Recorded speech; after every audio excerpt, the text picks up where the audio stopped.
There's never been more attention on the role of Colorado's Secretary of State.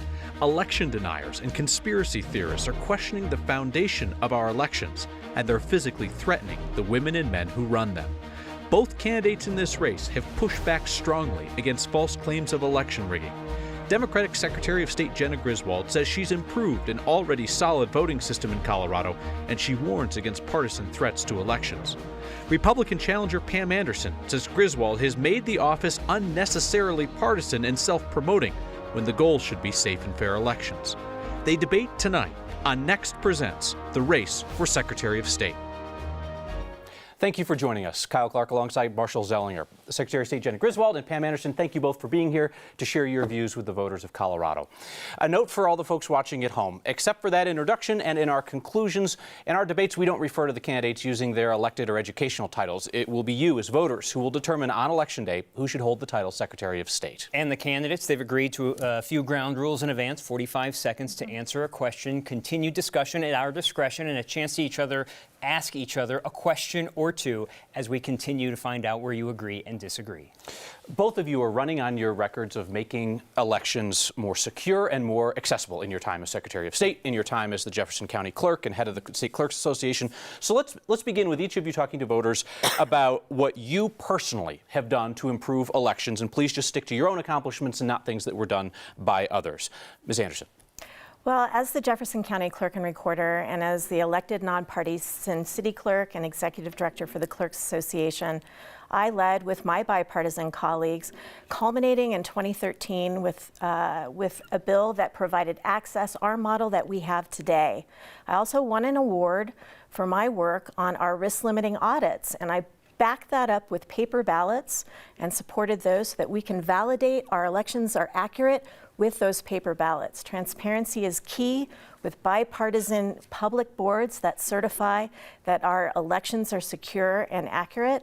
And I'm very proud of the access points and the security that I've worked for nearly 20 years as a certified federal and state election official. Ms. Anderson, thank you. Ms. Griswold, if you could tell the voters what you have personally done to improve elections. Sure. Well, when elected in 2019, I led an agenda to increase voter access in the state of Colorado. Working with our state legislature, we increased the number of drop boxes. We increased in-person voting. We guaranteed for the first time ever access on every public university and tribal lands. I also led a new form of automatic voter registration, which has registered over 350,000 eligible Republican, Democrat, and unaffiliated voters. And then on top of that, Kyle, you know, when we've seen threats to our election infrastructure, I've acted quickly. Whether it was in Mesa County, when Rogue County Clerk Tina Peters compromised her voting equipment, or in Elbert County, I've protected our election infrastructure to make sure that every eligible Republican, Democrat, and unaffiliated can have their voice heard. You're both proud of Colorado's election systems, and you talk about it quite a bit. Let's talk about where they could be improved to make elections even more secure and even more accessible. A couple of quick ideas. I don't know that we need 45 seconds here, but some things that you would do. Ms. Anderson. Well, as an expert in audits and verifiability, I think that I will take some of my ideas around expanding audits on signature verification to make sure the wheels are on the bus right and we're on time and accurate. I will also increase confidence by installing a Citizen Election Academy to give any Coloradan the ability to take some of the same training that experienced certified election officials do and give more access and transparency to the process. Thank you. Ms. Griswold. Well, in general, I'm going to look forward to continuing to increase access for Colorado voters all across the state. Colorado is the second highest turnout state in the country, and until we're number one and successfully beat Minnesota out of the first turnout state in the nation, there's more work to do. So in general, I think we can continue to expand automatic voter registration. Government should meet people where they are. In addition to increasing registration, it also secures our elections further. I think there's a lot of opportunity to continue to work with and listen to the tribes. I've been very proud of our successful partnership over the last 4 years, but there's more work to do. And on top of that, I would say money in politics. You know, shining light on dark money, making sure that the rich and the powerful aren't sidestepping the rules is something that I'm incredibly focused on. And one of the things that we're working on right now is upgrading Tracer, which is the reporting process of money in politics, to add more transparency for Colorado voters and also the media. Thank you, Ms. Griswold. What timing? Marshall has a question about dark money in politics. This is what we call a segue. Ms. Griswold, when you talk about dark money in politics, you ran on that 4 years ago. You just mentioned it now. I know it's a campaign finance question, but it's really a question about do you practice what you preach? You monitor donations to the Democratic Association of Secretaries of State. You're part of the executive committee that dictates what happens to that money.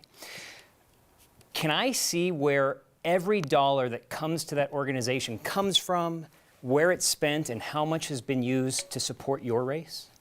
Well, none of it has been used to support my race, so that's first off, and that's clear. And DAS follows all campaign finance rules in the states that it participates in federal rules. And to tell you, I'm the first one to say that our rules should change. That's why I think we should overturn Citizens United and continue to shine light on dark money. But I think it's just as important to highlight two things. Number one, my fellow Democratic Secretaries of State elected me at a time when democracy is under threat to do our best to elect folks who will stand up for the right to vote of every eligible voter. To be very clear, Marshall, there are 11 nominees for Secretary of State who are big lie nominees, who are election deniers, running to oversee free and fair elections when they don't believe in free and fair elections. I don't want to belabor this, but to the specific Democrats Association of Secretaries of State, even though it's federal and we're running for a state office here, you oversee something that you would prefer it to be open and the light shined on everything. Can I see every dollar that filters through that organization that you have a say in right now? Well, you can see every dollar in compliance with the current rules and regulations. So it depends on exactly what you mean, but I've been a champion for shining more light on dark money here in Colorado. Again, DAS is not spending in Colorado. So in 2019, I led a legislative proposal that basically shines light on dark money. I think that's necessary. We prohibited foreign money from coming into political campaigns where there was a loophole. We required disclosure on all political ads and then set up enforcement that was deemed by a court to previously be unconstitutional. Ms. Anderson, you want to be heard on this? Yeah, I would. I think this is an instance, again, where my opponent is do as I say, but not as I do, shining a light on dark money and leading a partisan organization that has raised millions of dollars and funneled to dark money groups all across the country is not living up to what you say your principle is. I also think that it drives your partisan rhetoric, things like when you told The Guardian, I believe that if you vote Republican on the outcome of an election, that United States Americans would lose their right to vote within 3 months. That sort of rhetoric, I think, erodes the confidence and trust in our system. And I will be that nonpartisan referee, the fair referee of the process. Lastly, Ms. Griswold, she says you don't practice what you preach. Do you not? Well, I would say, unfortunately, what my opponent said is untrue. I never said what she just tried to put words in my mouth. And look, we are seeing the worst attack on voting rights in recent times. There are election deniers running to oversee elections across this country in Nevada, in Minnesota, in Arizona, in Michigan, in New Mexico. There's extremists running to be governor, to be attorney general, and they say they are going to trample on Americans' rights to vote, so we should believe them. As long as I'm Secretary of State, I will do everything that I can to protect the right to vote of every Coloradan and every American. That's what my record shows, and it speaks for itself. So just to be clear here, you said that Ms. Anderson was not telling the truth when she brought up the Guardian article where they quoted you as saying that Republicans could take away the right to vote nationwide within months. You didn't say that? The newspaper just printed it? That's not what Ms. Anderson just said, Kyle. So we could do a playback if you want. What she just said is that I said if you vote Republican, our elections will be over or something like that. I never said that. And I do think it's really important to be careful how we talk about election issues. So what you said was that Republicans could take away the right to vote for Americans nationwide within months. That is what you said. That is not what I said. What I said is extremists are running to be chief election officers in many states across this nation. Pardon me. We both know what quote we're talking about. It was to the Guardian newspaper, and you said that Americans nationwide could lose the right to vote within months. That is not what I said. And if you go back and pull the quote, it said many Americans could lose the right to vote and our fundamental freedoms are at risk in several months. Do you have any evidence to show how Republicans would go about taking away the right to vote nationwide within months? How would they structurally do what you said that they would do? Many Americans are seeing their voting rights being rescinded right now. We've had 34 voter suppression bills passed across the country in the last 2 years. Over 500 bills have been introduced to strip Americans of the right to vote. We are seeing the big lie used to destabilize American elections, and it is a risk to American democracy that Republicans are running in many states across this nation on a big lie agenda. Okay, I'll try one last time. How will Republicans take away the nationwide right to vote within months, as you claimed? So, to be very clear, I never said all Republicans. I think there's great Republicans, including my predecessor, Secretary of State Wayne Williams, who I appointed 2 times in Mesa County. I don't think that we're reaching new ground on this. Let's move on. So poll watching is a legal practice. Voter intimidation at the polls is not legal. Let's take a look at what we're seeing in Arizona. Law enforcement investigated reports of masked men with tactical gear and guns standing watch over ballot drop boxes. They determined that under Arizona law that those men were doing nothing illegal. In Arizona, there have also been complaints that voters have been confronted at ballot boxes, videotaped by observers. They've been followed to their cars. Their license plates have been videotaped. Here in Colorado, FEC United, a group that has pushed election rigging conspiracy theories and which has an affiliated militia, is currently urging its supporters to go out to ballot boxes. The founder of the group told us today that they are watching every ballot box in Colorado. Again, there's no suggestion that they have done anything illegal. They're simply telling people that they're watching. Whether you believe this claim or not that they're watching every ballot box in the state, what should be done about voter intimidation at polling places? And is Colorado law sufficient here, or do we need strengthened laws? Ms. Griswold. Oh, well, I think it's very concerning to see groups with a tied militia say they're going to monitor. To be very clear, voter intimidation is illegal under state and federal law. And on top of that, I worked with the County Clerks Association to pass a new law this year. It includes banning open carry within 100 feet of a drop box, a voting center, or where you process ballots. I also led another law with our legislature. It is now illegal. Excuse me, the open carry law was not with the Clerks Association. It's illegal to dox or intimidate election workers. That was in conjunction with the Clerks Association. And it's illegal to open carry. That's what we passed with the state legislature. Thank you. Ms. Anderson, are our voter intimidation laws currently sufficient? Would you seek to do more? We do have good voter intimidation laws, but I think I will continue to lead and stand up and push back against violence and rhetoric around our elections, and making sure that we are continually pushing back, not only as a local election official, which I did in Jefferson County, having transparency with parties there, but also I recently pushed back against Joe Oltman and that type of reprehensible rhetoric that is not right for our democracy, and I will continue to do that as Secretary of State. I also stood shoulder to shoulder in Chaffee County in 2021 after my colleague, Lori Mitchell, was threatened. That's where I announced my campaign. Physical threats on the ground. My opponent closed her office for 2 years and kept professional election officials, even if they wanted to go in the field like we did. So she closed the office because of COVID. I mean, our newsroom staff mostly work from home at the same time. What's wrong with closing the office when there was a pandemic going on? Well, as critical infrastructure for democracy, the county clerks couldn't close their offices to serve voters. And as secretary, I will make sure that my critical infrastructure and the people that serve Coloradans at the state level will also be going to the front lines as they do for every election except for those 2 when they were needed most, in a safe and secure way like our county clerks did. Ms. Griswold, do you want to be heard on this? Sure. I'm very proud of our work during the pandemic. We increased drop boxes even further, had backup voting centers. We set up statewide ballot tracking so every voter could track their ballot from when it was sent to when it was cast. We ensured there was PPE and actually offered sick pay for election workers and volunteer judges. And through those reforms, in addition to other things we've done to make sure elections are accessible in Colorado had the 2nd highest turnout in the nation. That's something we should be proud of. Thank you. Ms. Griswold, you mentioned in your opening statement or your first answer about automatic voter registration and expanding it. And you mentioned that in a political ad. You said you passed automatic voter registration. I called that a stretch because it existed before you were in office. What changed was instead of what's called front end, where I get to pick my party affiliation or decline to register to vote up front at the DMV, it went to back end, where my information goes from the DMV to the county clerk. County clerk sends me something in the mail. And at that that point, if I do nothing, I'm registered to vote, unless I respond and decline, and then I'm not registered. What was wrong with giving me the choice up front? So not to split hairs, but the prior version didn't actually automatically register anybody. So we worked with stakeholders to pass this new form, and it's been highly successful. It has registered over 350,000 eligible Republicans, Democrats, and unaffiliateds.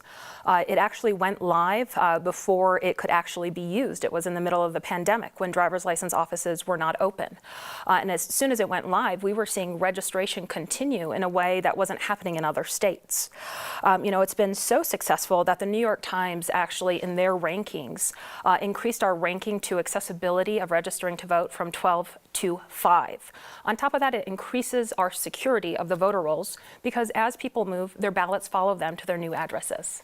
So I'm going to ask what was wrong with the front end approach with a different example, because I reported on a duplex in Weld County where there were 200 plus people registered to vote at the same place, but it turns out it was nothing nefarious. It was a driving school, a truck driving school. People from out of state came in. They needed to get a Colorado driver's license to get a trucking license. Yeah. So that's where they registered to vote. But then this thing comes in the mail. They're already back in their home state. They never send it back, so they're automatically registered as an unaffiliated voter.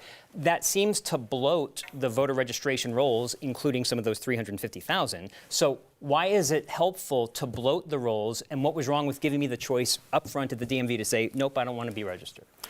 Well, there was nothing wrong with the prior policy in place, but this is an improvement on it. And that issue you're referring to isn't an actual issue with automatic voter registration.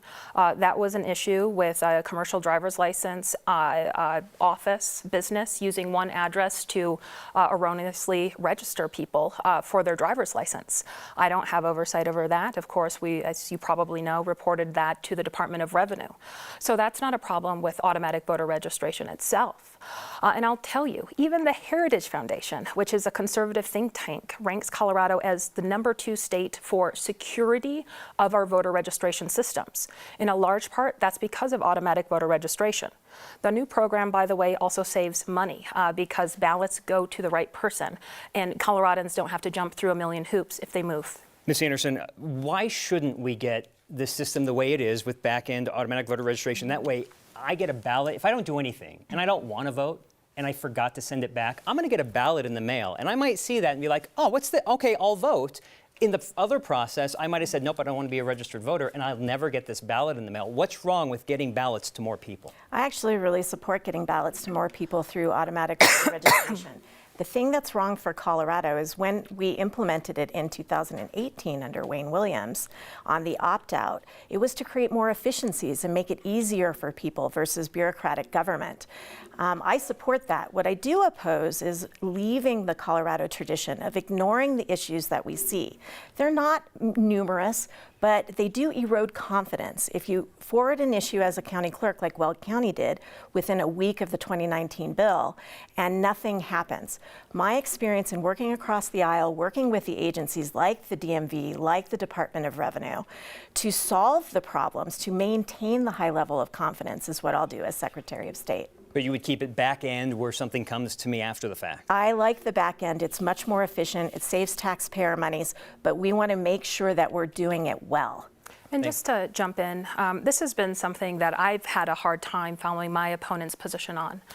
She actually wrote an op-ed in support of automatic voter registration with our new system already in place for many months, a month before jumping into her campaign, and then has flip-flopped subsequently.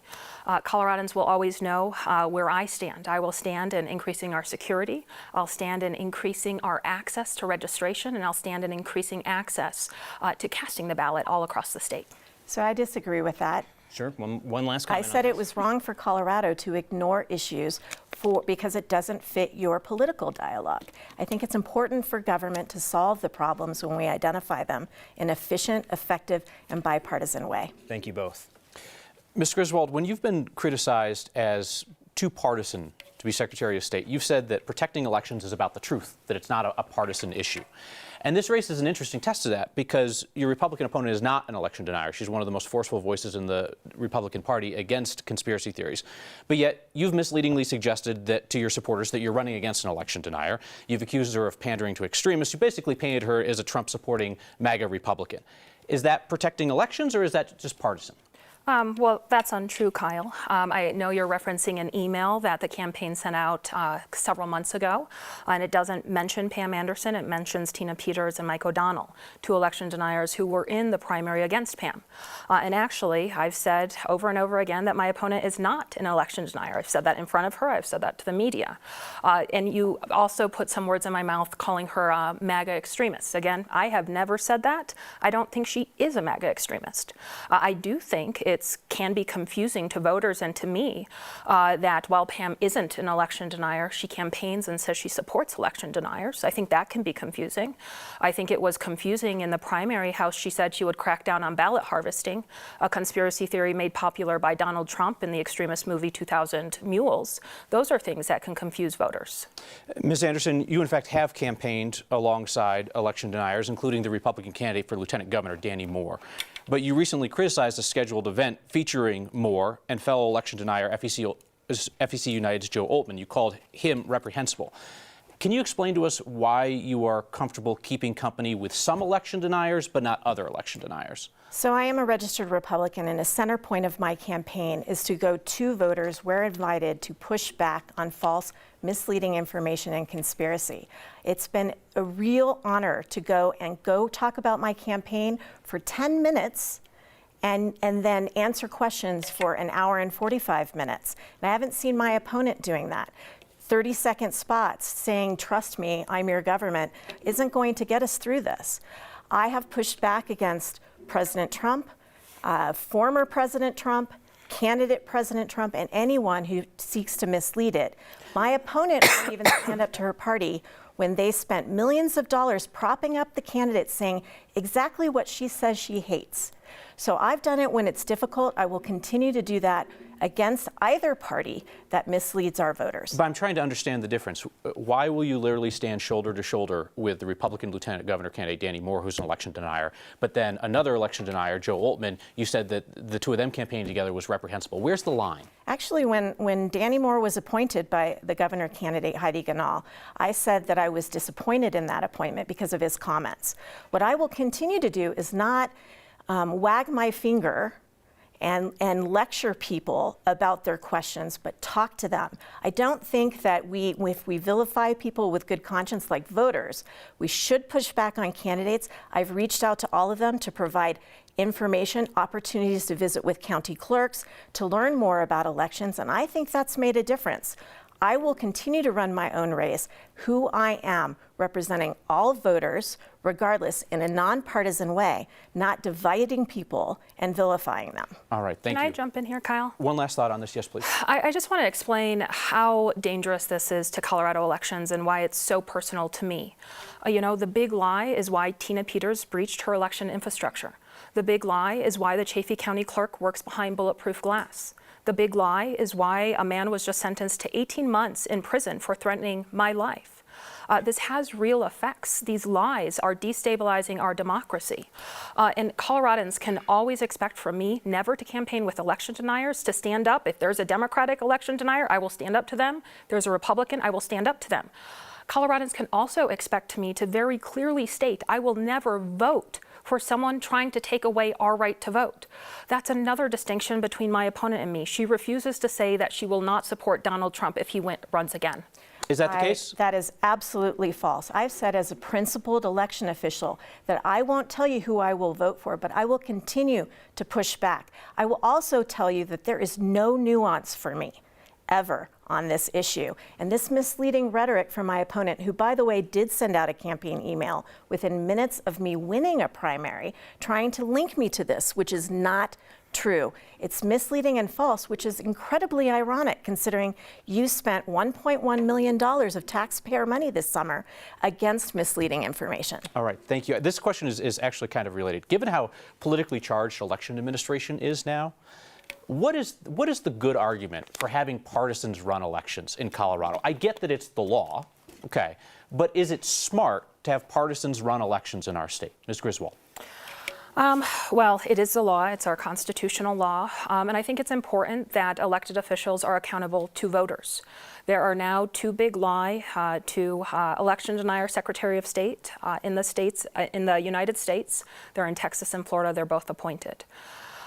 Coloradans can see from my track record that when I expand access to voters, I expand it regardless of zip code, regardless of political affiliation. When I've taken action to make sure our election infrastructure has been secure, I've taken action in both Elbert County and Mesa County, counties led by Democratic clerks, Republican clerks, but also in Pueblo and Alamosa, counties led by Democratic clerks. So I think that accountability is really important. Thank you very much. I get the partisans running elections is Colorado law. Is it the smart way to do it? So I have an interesting perspective on this because I was an elected nonpartisan municipal clerk. And in our debate last week, I said that I would be open to discussing it remaining elected, but also being a nonpartisan office, because I do think that a center point of my campaign is how much politicians taking these offices and using this platform to elevate their own political profile, raise millions of dollars to then spend and misinform people about their record. So I think we should have a conversation about this, because the largest group of voters in Colorado are unaffiliated. They've left both the left and the right, and I think we need trusted nonpartisan leadership. Thank you. Now we get a chance to ask each other a question, although you get a chance to ask each other a question. We're going to start with Ms. Griswold. You have a question for Ms. Anderson?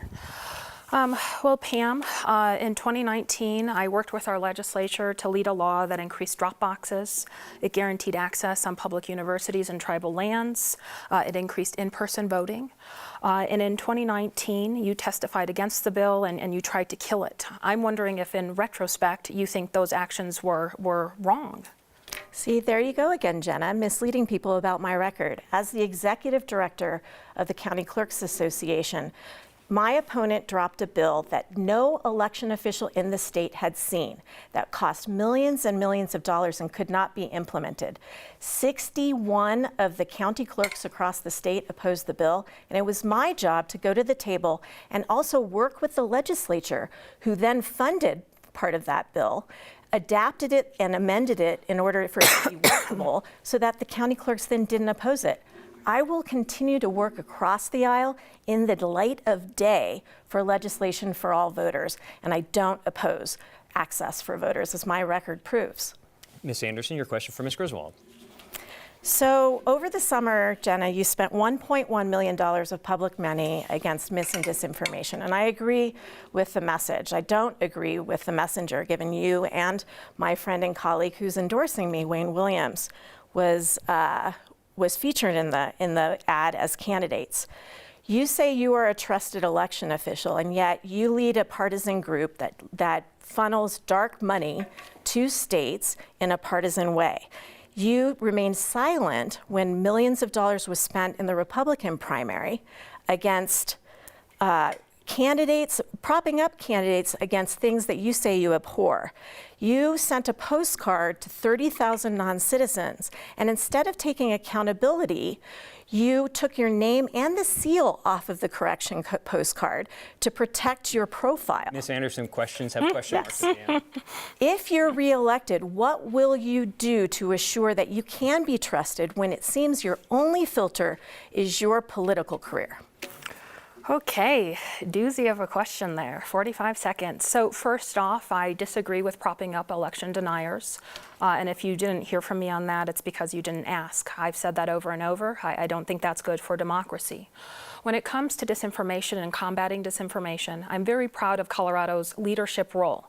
Experts say that one of the best ways to combat election disinformation is for a trusted source to deliver information that Coloradans are susceptible to the disinformation. One of the most trusted sources on elections is the Secretary of State. And I think joining in a bipartisan way with a Republican former Secretary of State, someone I ran against, to assure Coloradans that their right to vote is secure and to be aware of election disinformation is exactly what we should be doing. Now, your office does more than just elections, surprisingly. There's a business function. I just want to ask about business filings of periodic reports, the very exciting topic of this. They cost $10, but if they're late, it's a $50 penalty. Ms. Griswold, I know we're talking $10 and $50, but that's a 400% increase. Why is it 400% times the cost of the filing? Well, gosh, those are how the fees are set up, and they're still some of the lowest in the entire country. So our fees are really low because we want to incentivize Colorado potential business owners to open a business and, of course, stay in compliance. That's why I've been so proud this year to join Governor Polis in reducing the cost to open a new business down to $1. We also reduced the cost of opening a new trademark down to $1. And I'm doing everything that I can to cut red tape for the business community and save Coloradans money. That includes this last year running a bipartisan law to get at business identity theft, to make it cheaper for businesses to reclaim their business identity if they face the unfortunate circumstances with a stolen business identity. Thank you, Ms. Griswold. Ms. Anderson, when it comes to these fees and the money, do you have any issue with the structure of the fees, and would you make any changes, particularly to this penalty of five times the amount? Yeah, I'm a small business owner. My husband and I are both small business owners, and it does seem excessive if elected Secretary of State. I will do a business evaluation of that. What I have seen up close as the executive director and as a business owner is my opponent has had a lot of turnover in the top leadership position that I think has impacted the stability of the agency, its responsiveness. She has had 3 deputy secretaries. She's on her 5th chief of staff, more than 3 communications directors and 3 legislative liaisons. What I will do, we'll go and do a full assessment of the fees, and I also won't use election year gimmicks to give holidays in order to prop up my campaign. Appreciate the conversation on business. A couple of quick yes or no questions, and then we're going to get to closing statements. Ms. Anderson, have you seen any evidence of widespread fraud in the 2020 presidential election? I have not. Ms. Griswold? No. Ms. Anderson, if you lose the election, will you accept the result, and will you publicly call on others in your party to accept their losing results? Absolutely. Ms. Griswold? Yes. Ms. Griswold, if re-elected, will you serve the full 4-year term and not leave to run for a different office during your term? I'll serve the full 4 years, yes. Ms. Anderson? Yes. Thank you very much. Each candidate will now make a 1-minute closing statement. We determined this by a coin toss earlier, and Ms. Griswold, you'll go first.